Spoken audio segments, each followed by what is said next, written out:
Praised be Jesus and Mary. Most everyone, likes being invited to a social event. We enjoy the good company, the fellowship, and of course the great food. Now, there's one feast to which we're all invited. The greatest feast of them all, the banquet of heaven. And Jesus issued this invitation to the chief priests and to us, in the form of a parable in today's gospel. And the book of Revelation, talks of the church as the bride of the Lamb. So the King, that is God the Father, gave a feast for his son's wedding.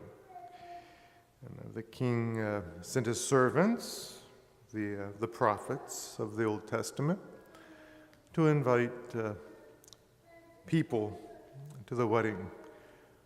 But they wouldn't come. The chosen people weren't living faithfully, according to the covenant.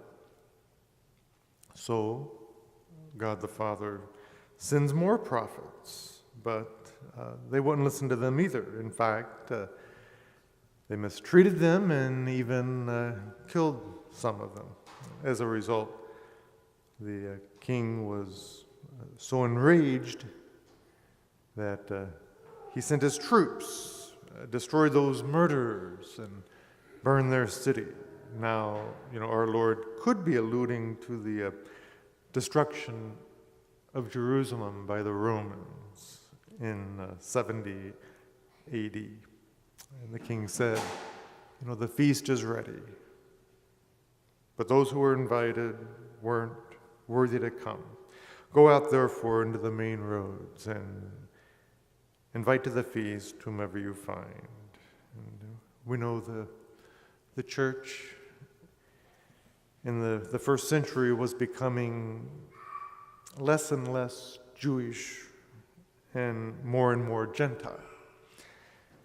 The chosen people largely rejected the invitation from Jesus, but huge numbers of non-Jews flocked into the church. Isaiah's word from God in the first reading was that in the future, not just the Jews would be the chosen people, but all peoples would be chosen and invited to God's banquet that is prepared for all peoples, a feast of rich food and pure, choice wines. And even though all are invited, there's a warning at the end of the parable in the gospel. The king noticed someone at the wedding banquet not wearing a wedding garment and ordered him to be thrown out. And we can understand this to mean that the man wasn't living a good life. He wasn't living like one invited by God to his banquet. Yes, we're all invited to the feast in the kingdom of heaven, but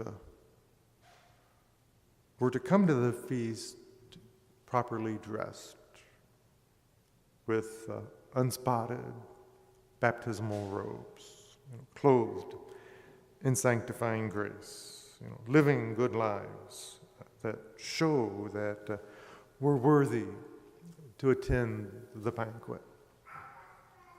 So what remains for us to ponder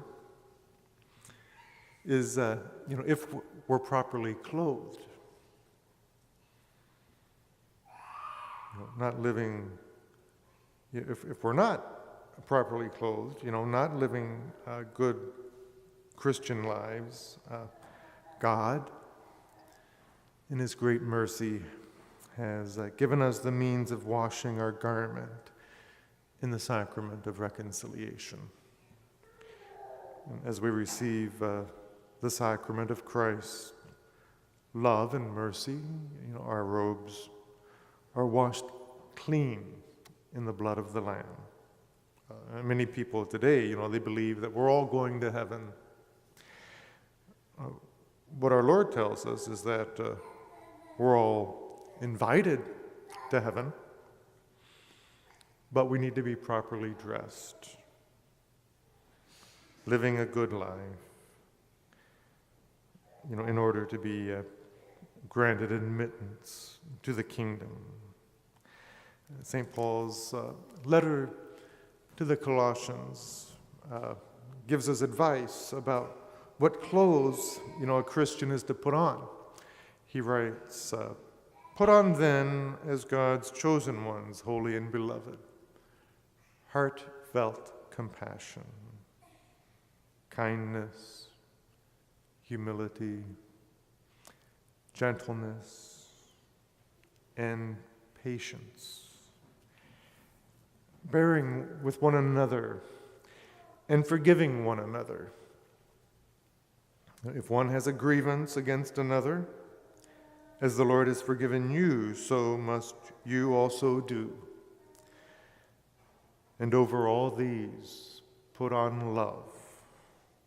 That is the bond of perfection." The invitation is delivered. The question is, are we properly attired?